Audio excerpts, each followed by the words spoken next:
Welcome back to MSI 2019. The race in Group B is well underway as Vega Squadron and INTZ esports gear up for their first game at MSI 2019. It's INTZ. Pretty sure it's Z. Oh boy. Did you invent the language?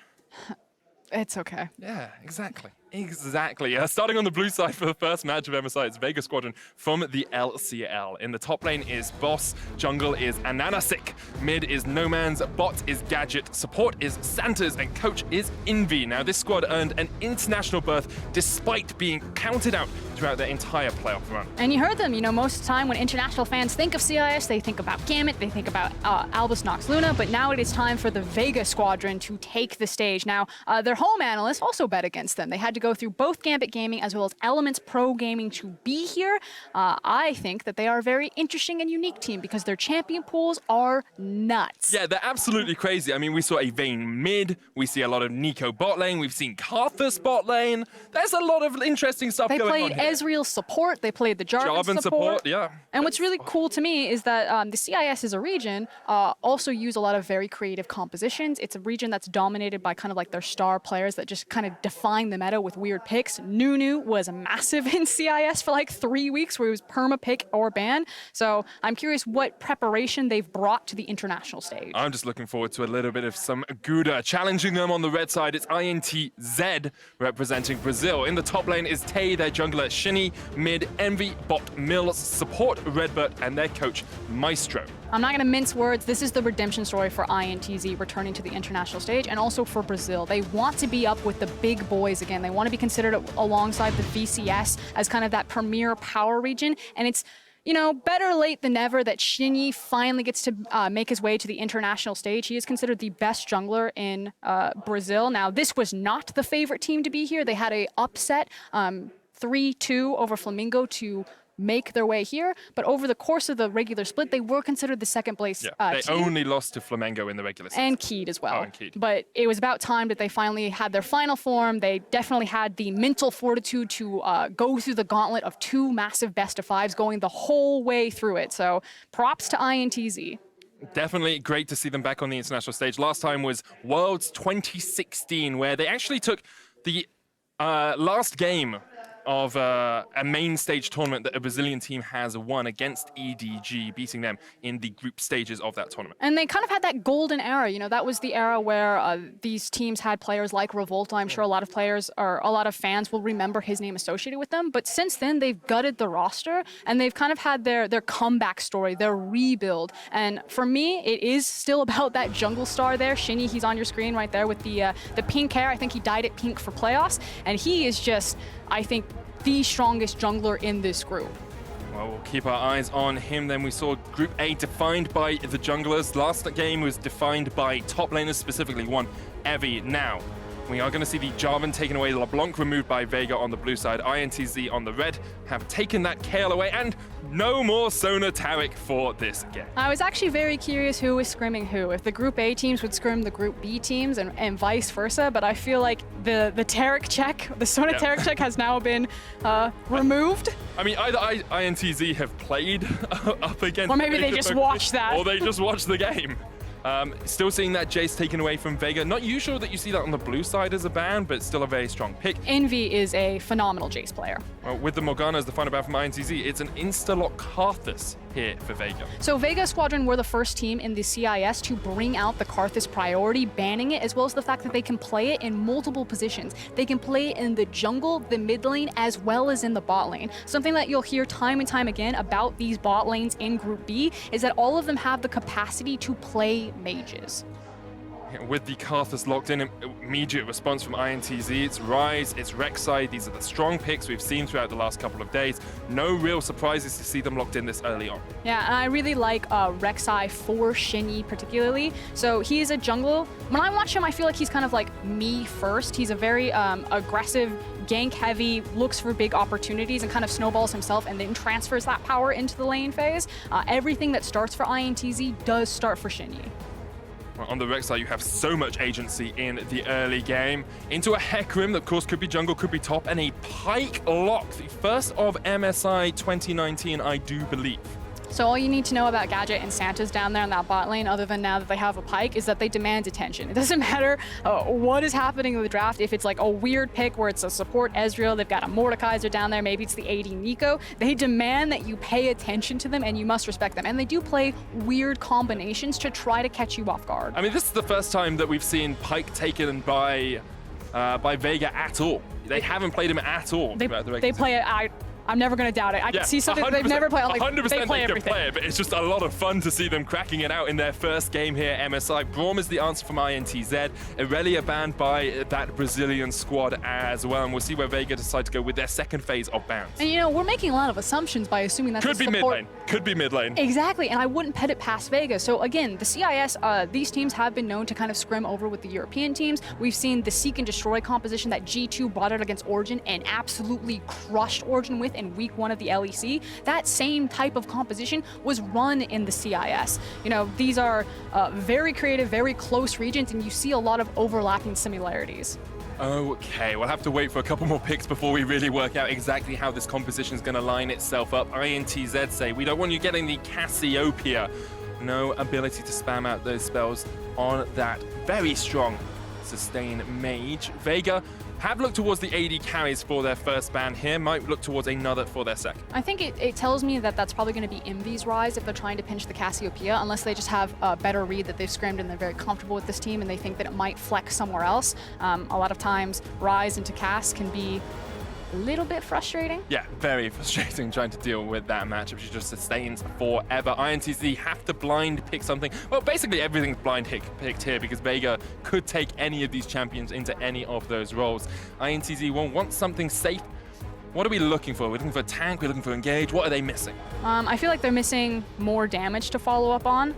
Mills on Ezreal. So here's what's interesting about INTZ. They have like a 10-man roster, and in the beginning of their split, they were playing with the legendary White Lotus. International fans will grab hold of that name. They're like, I remember that guy. He was amazing on the international stage. Unfortunately, he just didn't have the same fire when he came back into Brazil, and they have since put Mills as their starting ADC. He's played majority of the games, and I'm kind of hot and cold on Mills. Sometimes I see him and I'm like, okay, this is a guy that has a very diverse champion pool. It feels like he can play anything and everything, and I want him to play for the lane phase, but in his playoff run, he was basically relegated to utility duty. He played a lot of Ashe, he played a lot of Sivir, and he was there just kind of to push the minion wave. So I'm glad that he's stepping up on an international stage and kind of pulling up the Ezreal, and let's see if he can flex.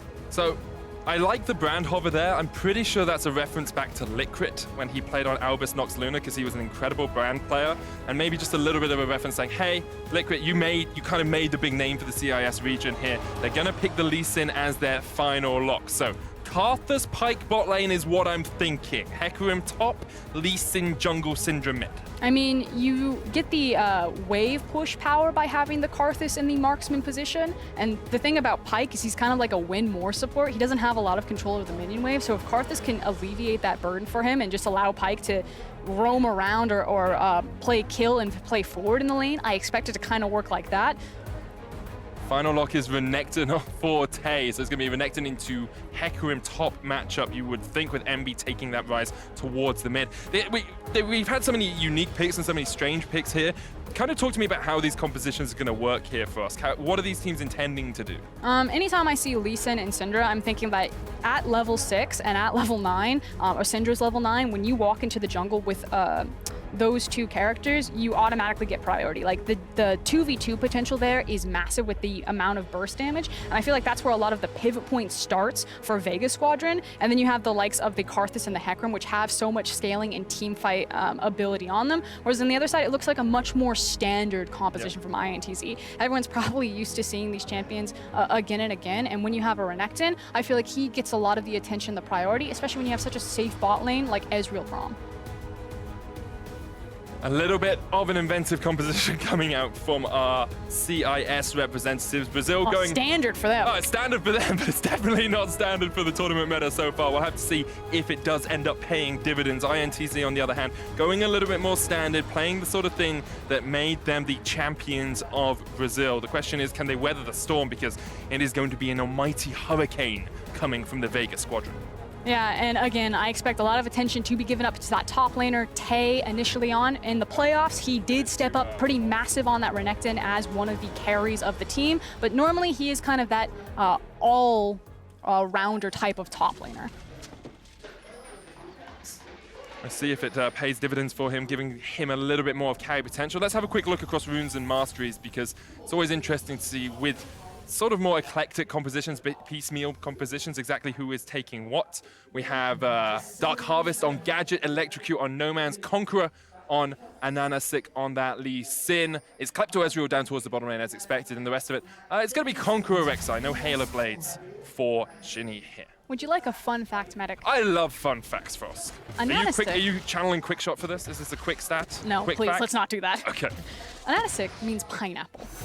Okay, that makes it, because ananas is pineapple, isn't it? Yes. And that is much easier for me to say than to butcher this poor man's name. So Okay. if it's cool with you, You're going to say pineapple. the jungler of Vega Squadron is pineapple. Okay, We'll use AHaHaCiK a couple more Yes. times. We'll ease you into it. I know everyone hold hands. that's fine. I can do this. He's going at that. Yes, in team fights, I'm probably going to say AHaHaCiK, because if I say something like pineapple throws out the Dragon's Rage kick, that's going to just make me giggle. I think that just sounds cooler. And pineapple with the kick onto the back. No, I'm going to go with AHaHaCiK, but I will join you on your pineapple hype train for a little while. So for this matchup in particular, I was really looking at the 2v2s to kind of settle the score. Nomanz gets a lot of praise in the CIS. I think he's a very talented mechanical mid laner. And again, on Syndra Lee Sin, there are very obvious power windows where this 2v2 is just a very big deal, has a lot of kill pressure.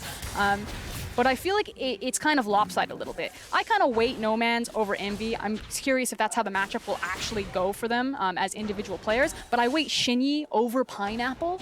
And so kind of in the 2v2, it feels like it can go either way. It really depends on which team gets the first priority, which team makes the first play.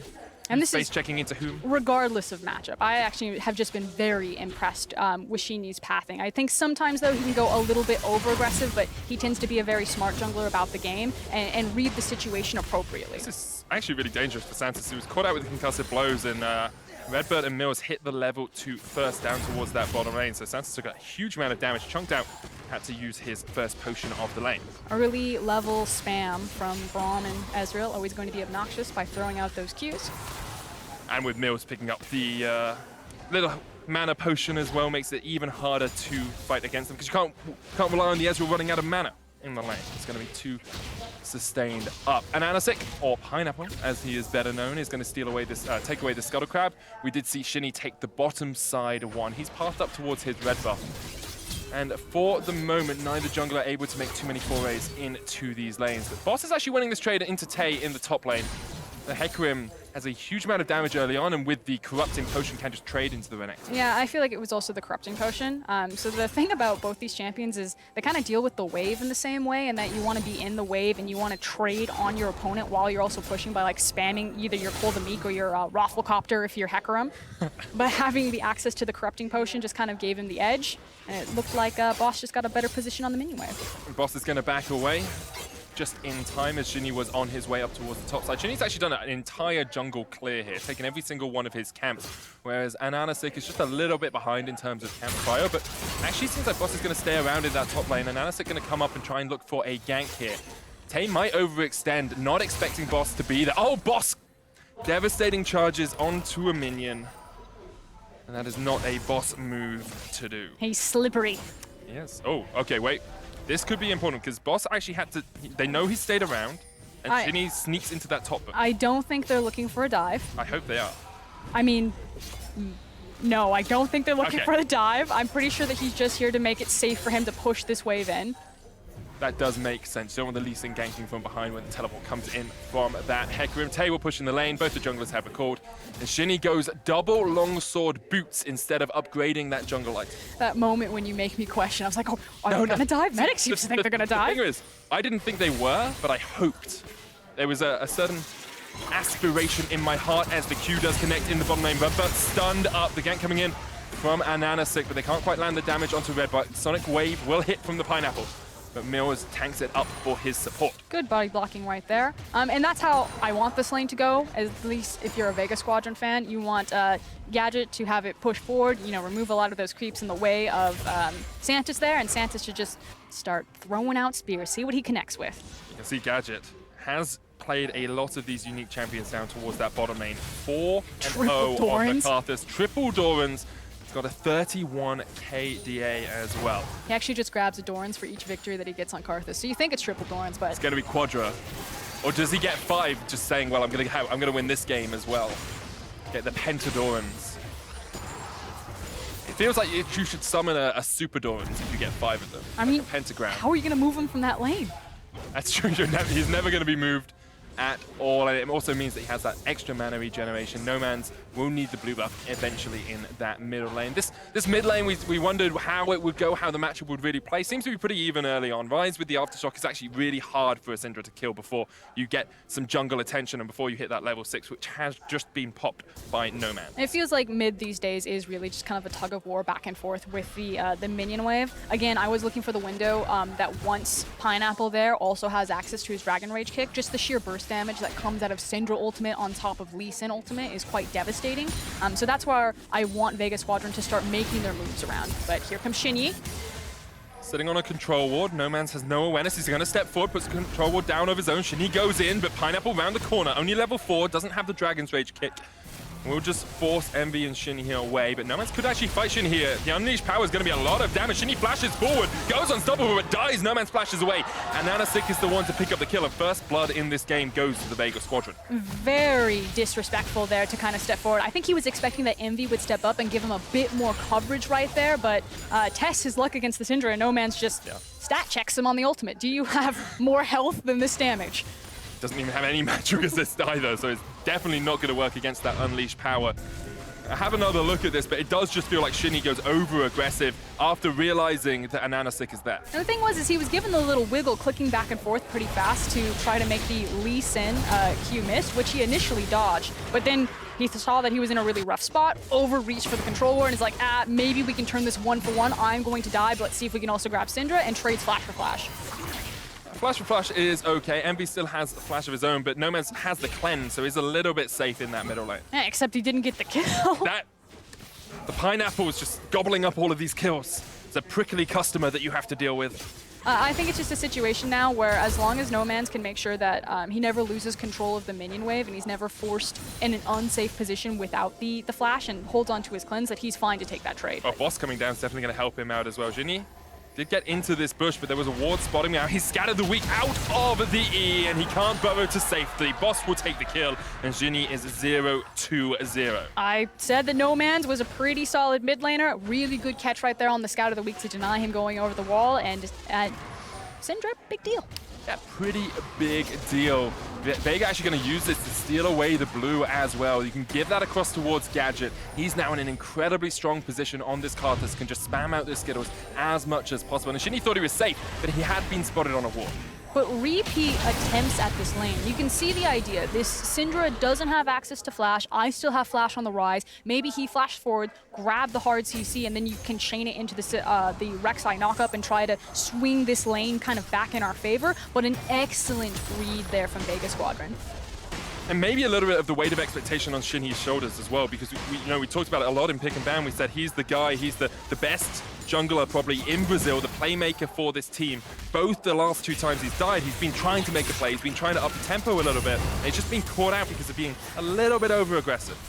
And he's just not picking his targets that well and not really paying attention to a lot of vision. Something that INTZ really do struggle with. They're good at placing aggressive vision, but they're quite poor at clearing out vision. They'll always have a lot of wards behind them, which opens them up to a lot of flanks. So I feel like compositions with really strong engage tools, something maybe like a Hecarim, can be quite punishing against them.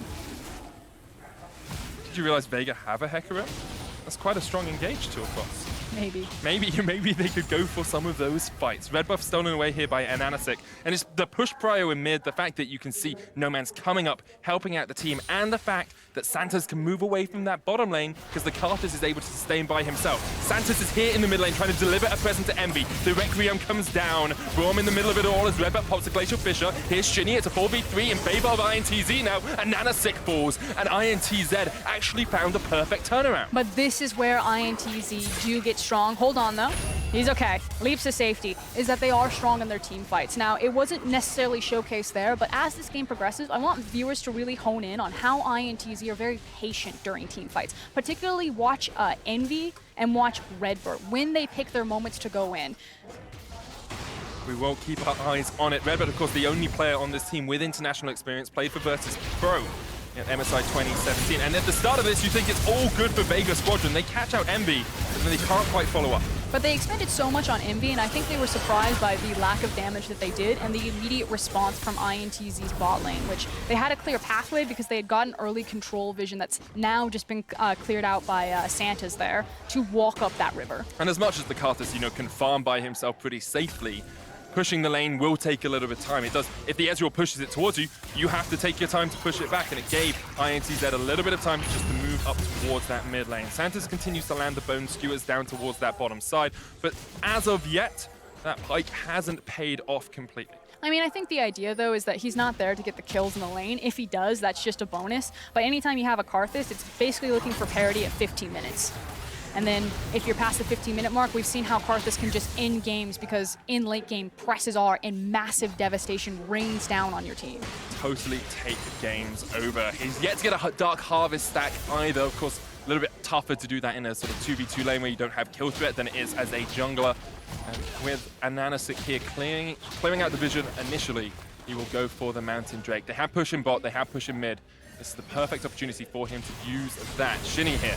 Coming in with the bow, tries to get in, flashes forward, Envy trading, Nomanz there, furious bite to the face, and Nomanz will fall. INTZ answering with a kill of their own in the mid lane. The Mountain Drake will go to Vega Squadron. Yeah, the gank finally pays off. Third time the charm is apparently there for INTZ, but like you're saying, an excellent objective trade because it's still a mountain. With the Baron threat damage, like you have the secure execution from Lee Sin, you have the damage that a Karthus can put out, as well as the burst from a Syndra, and now a mountain on top of it. The Baron threat from the Vega Squadron is really real. Incredibly powerful if they can get towards it. I want to, as the game seems to be in a little bit of a slowed down state here for a second, let's talk about scaling. Let's talk about how these comps play into each other later on. RedBert caught out just a little bit here, but he should be able to jump to safety. We'll wait for this fight to finish. You said in Pick and Ban, they draw attention towards the bottom lane. That's exactly what's happening. But let's talk about scaling. Like, Karthus scales incredibly well, but Ezreal is no slouch in the late game. This INTZ composition still has some power as the game progresses. For me, it's not so much about Ezreal since the double tier adjustments. I do think that he still has some good options. I particularly like more of an AP emphasis on an Ezreal. Okay, so would you be going Hextech Gunblade? Ludens? I mean, where would you be going? There's so many different options, which I think is one of the main strengths of Ezreal still, is that he offers so many versatile lane matchups as well as itemization. For me, I think a lot of the late game damage potential is actually on Envy's Ryze. Again, people just kind of forget how tanky Ryze can be, how much damage he can be, and how obnoxious he is. But I still really like Vega Squadron for just how many damage threats on total they have on their team. I mean, it makes a lot of sense. You've got Warrior Enchant coming out from the Lee Sin as well. And their support's killing people. Yeah, when Pyke can just burst people down from like 400 HP, you're looking towards that Dust Blade, he can do a huge amount of work. Game pretty even, 300 gold between the two teams, but both teams will probably be pretty happy with that state of affairs. Gadget almost caught out here, but Mills does still have the Arcane Shift. We'll use it.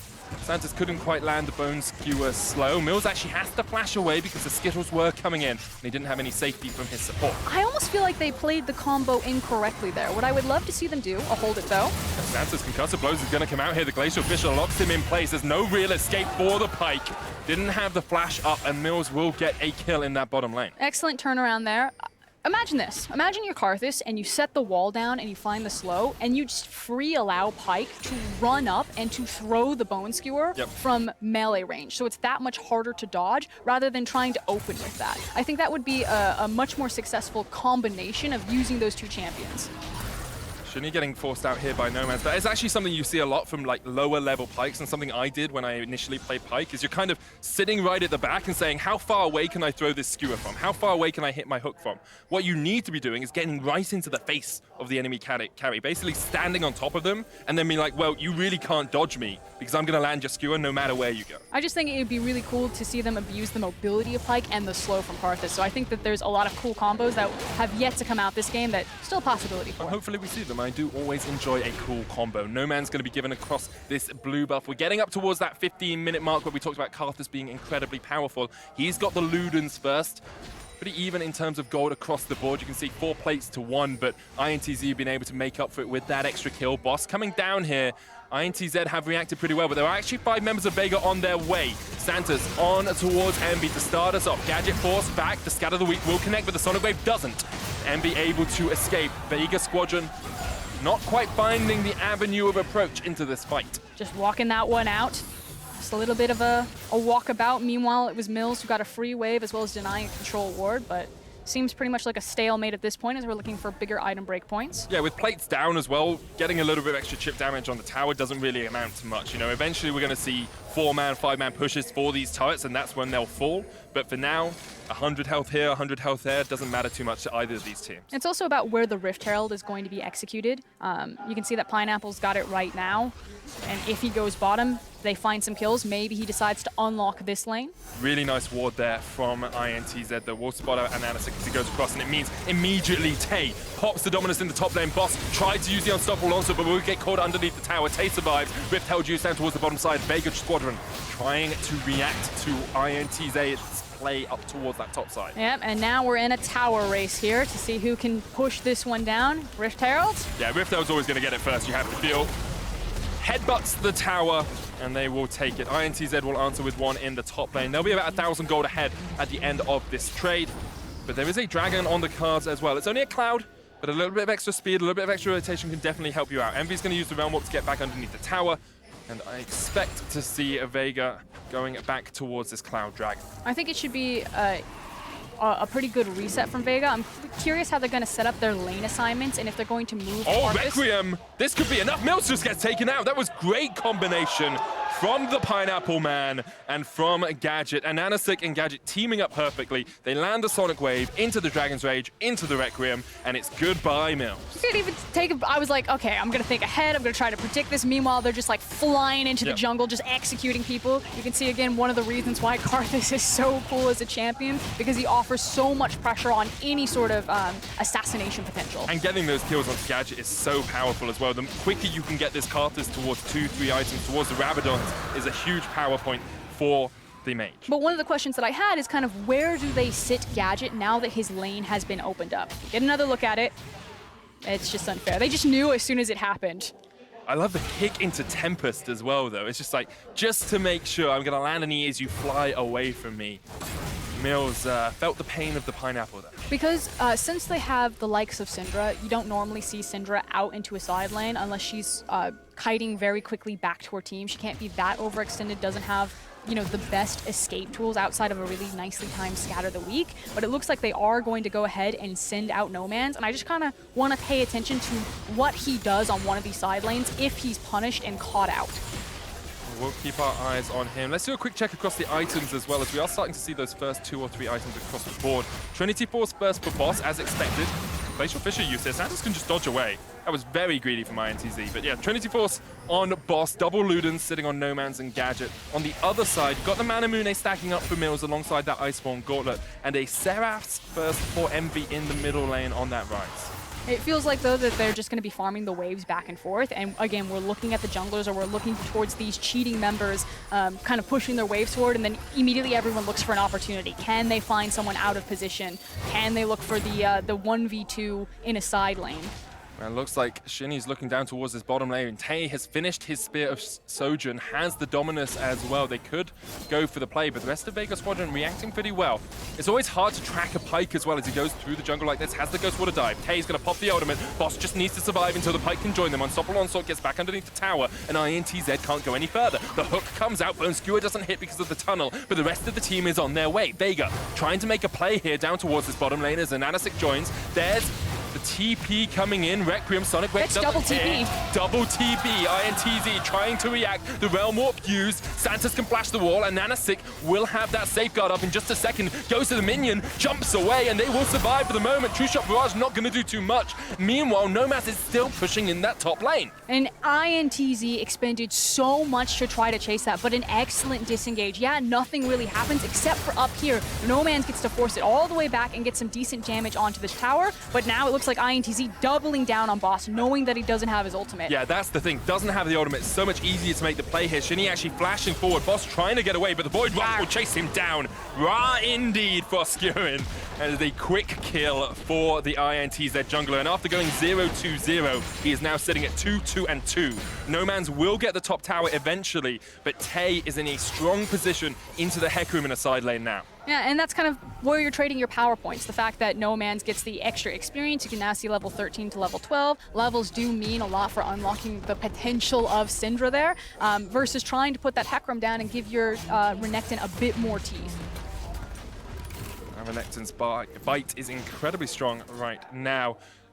Next objectives left on the map. We do have Baron up. We're past that 20-minute mark, so it is an option, but neither INTZ or Vega feel far enough ahead to me to really go for that sort of play. You need to be making a pick first. What I like about both these compositions, though, is that if they decided to kind of take their gamble on approaching a Baron, maybe they just want to check, do you have this warded? Will you come contest this? Maybe you're a little bit slow to the play, to the ability to turn off the Baron. Yeah. You know, you can be on the Baron as Hecarim, and you can immediately fly off it with ultimate. Lee Sin can follow as well. Pyke can back roll off of it, whereas Ezreal, Ryze, they immediately turn high mobility. And compositions like this, when you do approach the Baron, give you so much more flexibility about the gambles that you'll take approaching that monster objective. Definitely does. And if Vega have done their research, they'll know that INTZ sometimes do lack that vision control. We talked about it earlier on in the early game. This is the point where they really need to get those wards down. Vision denial. Vision denial. INTZ are great at placing down wards. They often overlook sweeping out their own jungle. And you're looking for some deep wards there from Vega Squadron. Then get them in towards that red pit, get them around the Baron, because that is a very strong objective. With only a Cloud Drake up as well, probably the biggest objective for you. Jump in here from AHaHaCiK. It's going to get the knockback onto RedBert. Not Mills, not the target you really want, but the support will do. RedBert flashes, though, and gets the stand behind me, 2 Mills. Good escape there from the Braum. Not really too much burnt, though, on the side of Vega. No summoners actually used for that trade. And I like the read.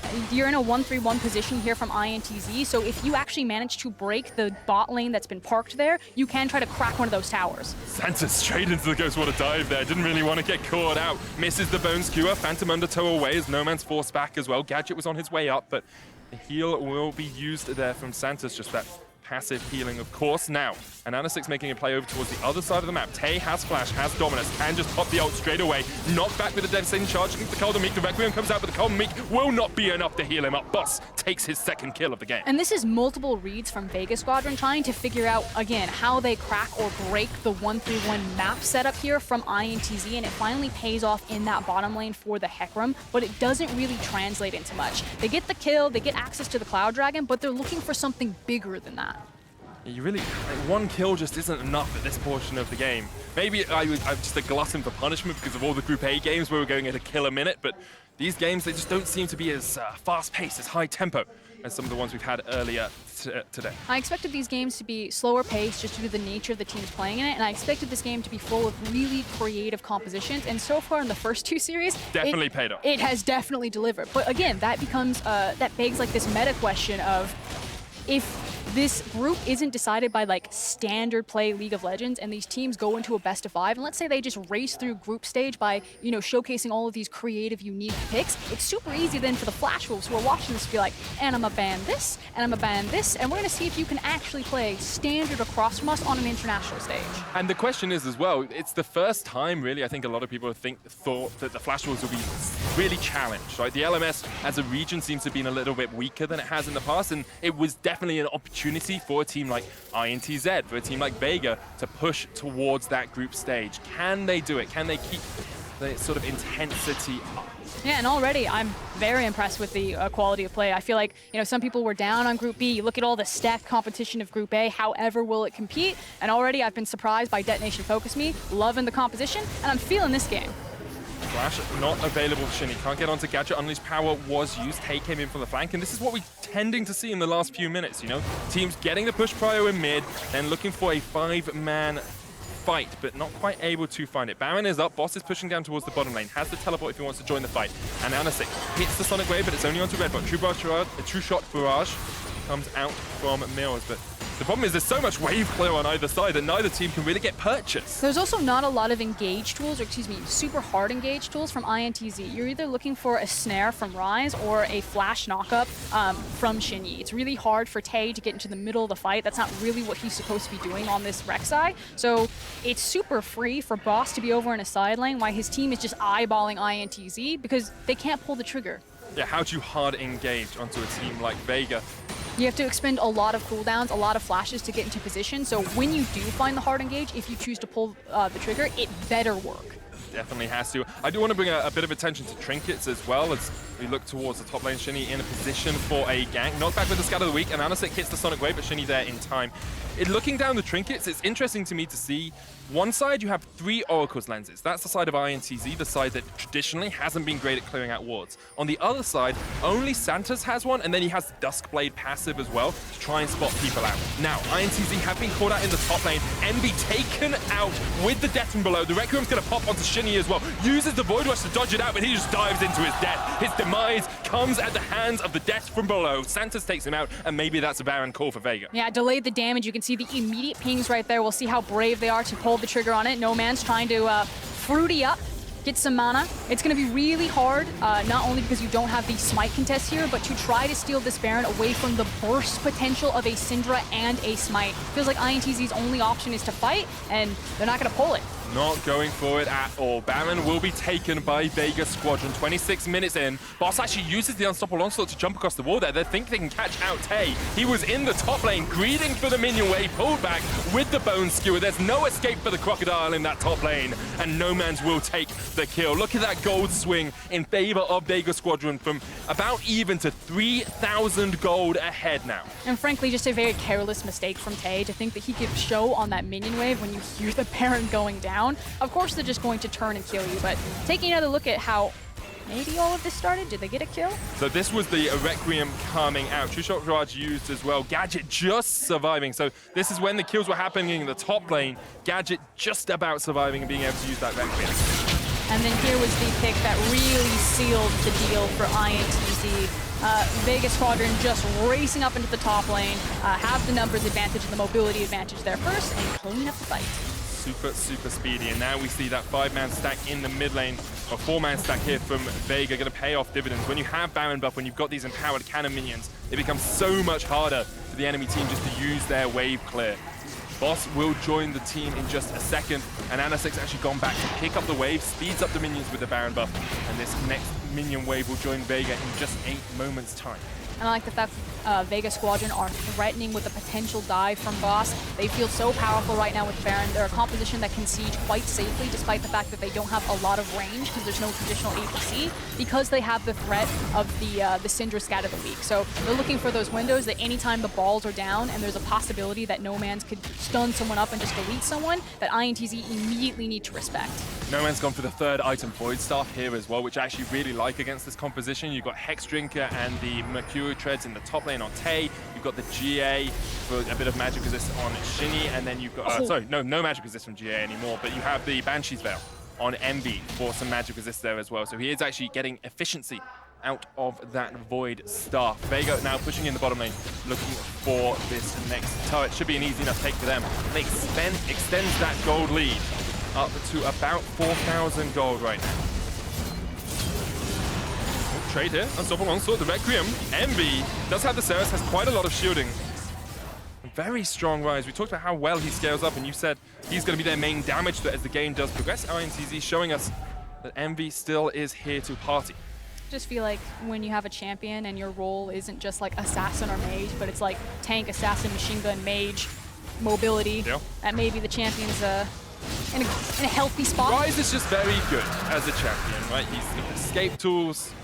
At least it's not Zhonya's round walk Ryze days. Like, that was annoying when you could just like get out We're like, your stopwatch. that's too much, guys. Yeah, that was the straw that broke the camel's back. Now, another dragon going over to Vega. They're triple clouding and mountainous at the moment. You've got the Rabadon's Death Cap complete on Gadget. We talked about how strong that Karthus is on 2 items. Well, 30 minutes into the game, he is looking incredibly powerful. It was also that idea of, if you get your Karthus kind of, Papa Smithy talks about this all the time in the LCK, if you get your Karthus to even footing at like 15 minutes, most teams believe that the game is just over because he'll end a team fight before it begins. The scaling potential, the damage potential to open up team fights is just so massive, and that feels like where Vega are, with so much burst damage on multiple champions. Yeah, because you imagine a Requiem into an Unleashed Power will take, well, Mills will be dead.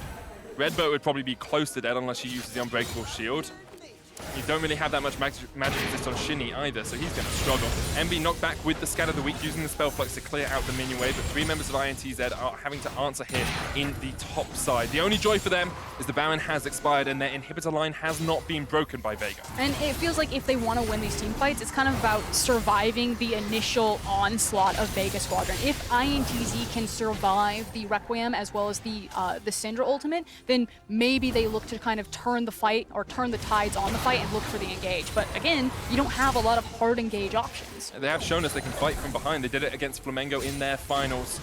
Came back from a 2-1 deficit to be able to win those 3-2.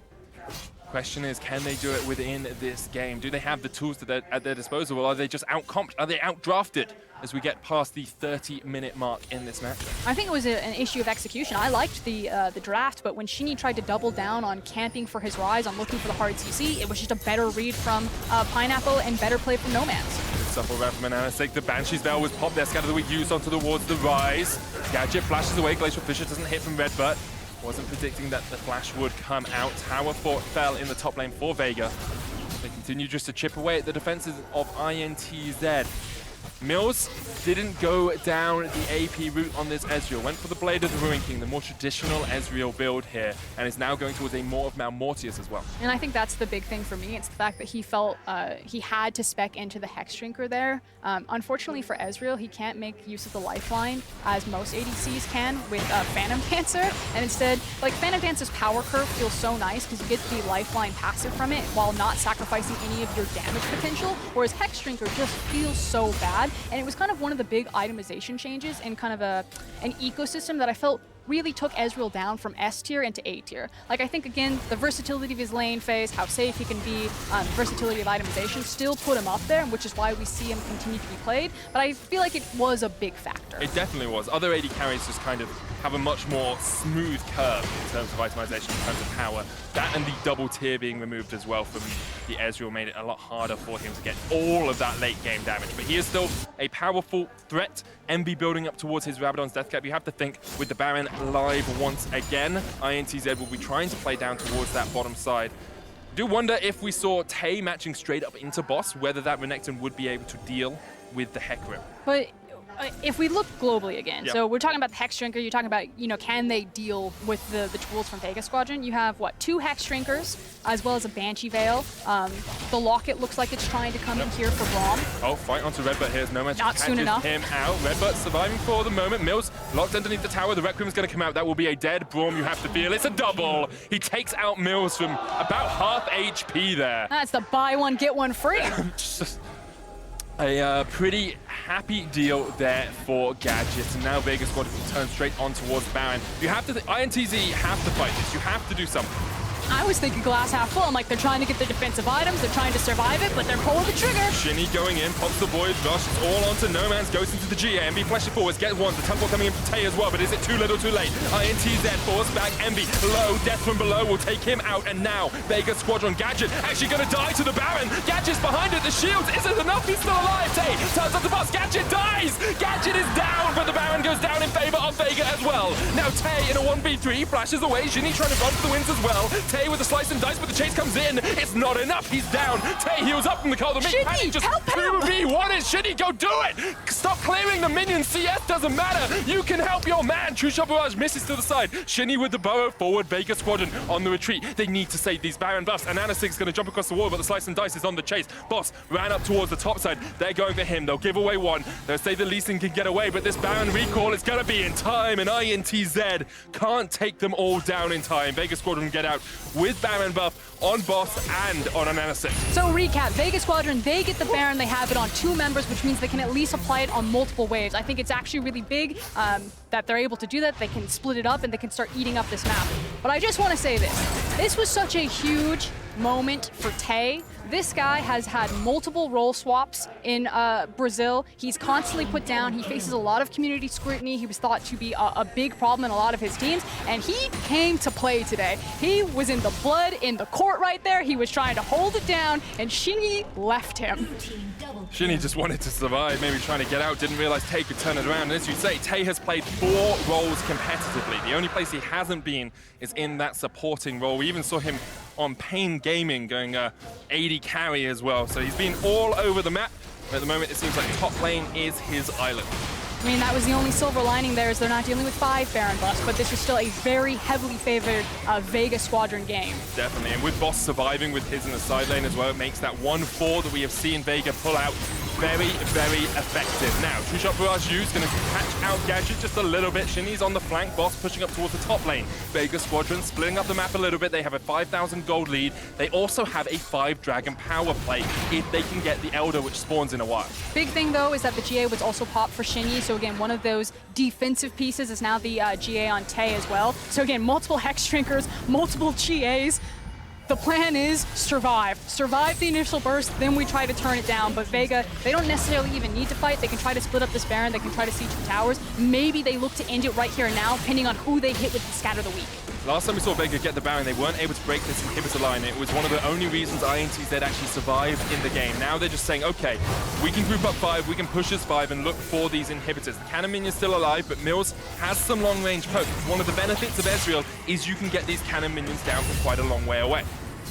And again, it's all about that timing, the fact that you don't have a traditional ADC. With that opening, though, I think it tells me that they want to either force the fight, at least force the tower. Looking to win the fight before it starts. The Requiem comes in, the prayer to the gods. Vega Squadron, True Shot Barrage comes out. So much damage, Gadget's done, but he will go into the death defy, the knockback. So much work being done here by that Karthus in his passive. Nomanz takes the kill. It's 1-for-1, but look at how low all of INTZ are. RedBert and Envy and Tay trying to defend. Shini's gone back to base.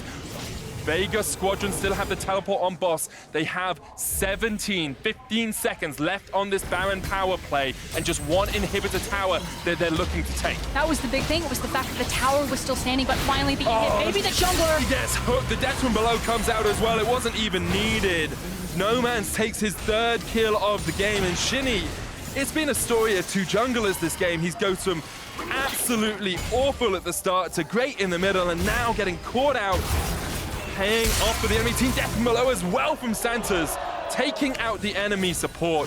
And Vega now can look for the end. They can look for the push here as they go towards the bottom lane inhibitor tower. Tay slicing and dicing away. The hook back once again. Santos!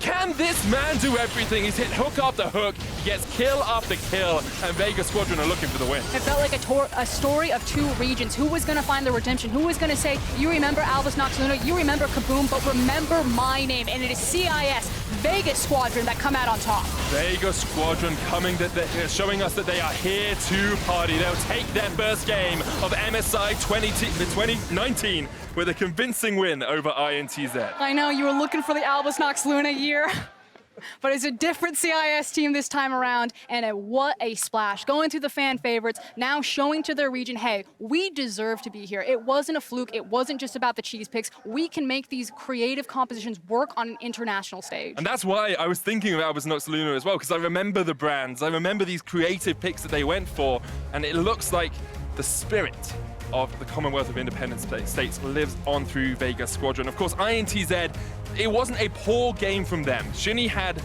obviously a few mistakes, maybe a little bit of nerves on his first game on the stage. Could have just needed a little bit more to actually get INTZ ahead. Unfortunately, I think that's a major red flag for INTZ. Shini did not look in form. That did not look like someone who is, you know, the best jungler in Brazil right there. It looked like a completely different animal. And if you're an INTZ fan and if you're a Brazil supporter, that's not what you need to see. You're like, I needed Shini to have a good game. I needed him to flex on this. I thought that Shini was going to be the stronger jungler, and Pineapple and Nomanz were just the superior 2v2. Nomanz had a great performance as well on that. Syndra was able to do a lot of work in that mid game. I do wonder, you know, how much is Vega going to be able to rely on picks like this? They have a lot of them. They have a lot of uniqueness, but how long can it work? I mean, frankly, even though there was a Karthus marksman there, it wasn't about the Karthus bot. Like, that wasn't the defining factor. Certainly, it helped into the team fights. He did do almost 30,000 damage. Yes, but he's Karthus. But that was mostly on the end. The early game fell apart for INTZ. Shini got red by AHaHaCiK. Nomanz was there. They snowballed the Syndra and the Lee Sin. They were able to execute on that cleanly, and it felt like Envy didn't get the impact that he wanted to on that Ryze because he was being run around or his team was being picked off. So across the board for Vega Squadron, I don't think this win was because of the Karthus bot. There was a Karthus in the game, but there was so much more going on. Oh, definitely. Like, they played their composition incredibly well, and it looked like INTZ just maybe hadn't quite read them properly, hadn't quite come really at the quality level we expected them to, and you expect them to step up in their next game today. I mean, maybe they did, and maybe Vega Squadron is just that high. That's the cool thing about Group B is I honestly have no idea who pops out here. Okay, so we've actually seen the first 2 games from Group B now, and I think you know where I'm going with this question. Power rankings. Come on, hit me. Where are we looking? Who goes first? Who's second? Who's third? Where are we expecting the teams to end up? I'm not ready to fully jump aboard the Detonation Focus Me hype train. I watched a lot of footage from them, and there were still like key mistakes. I think the composition and the creativity that they brought here band-aided a lot of those and covered it up because they survived the lane phase so well. And frankly, Mega just like bought front row seats to watch themselves lose. But I'm gonna say Vega, Detonation, INTZ, and Mega. I think I'd agree with that so far. Our player of the game for that game was Santos. He definitely deserved it on the Pyke. Those death and belows were on point. I can't remember him really missing a bone skewer as well. A couple of times in the early laning phase, he didn't quite get the combo off properly, but overall, really good play. I think he can tweak up his lane phase, but his roaming potential and how he was executing on those team fights, definitely a standout. I mean, that's what they expected him to do in this game as well. We talked about the Karthus pick just pushing out the wave to give Pyke the time to roam around. When we come back, though, Vega Squadron returns to the Rift to challenge Detonation Focus Me. See who comes out on top after the break. Did get into this bush, but there was a ward spotting out. He scattered the weak out of the E. Doesn't have the ultimate. So much easier to make the play here. Shini actually flashing forward. Boss trying to get away, but the Void Rush will chase him down. He was in the top lane, greeting for the minion wave. Pulled back with the bone skewer. There's no escape for the Crocodile in that top lane. Locked underneath the tower. The Rek'Sai is going to come out. That will be a dead Braum. You have to feel it's a double. Now getting caught out. Paying off for the enemy team. Death from below as well from Santos.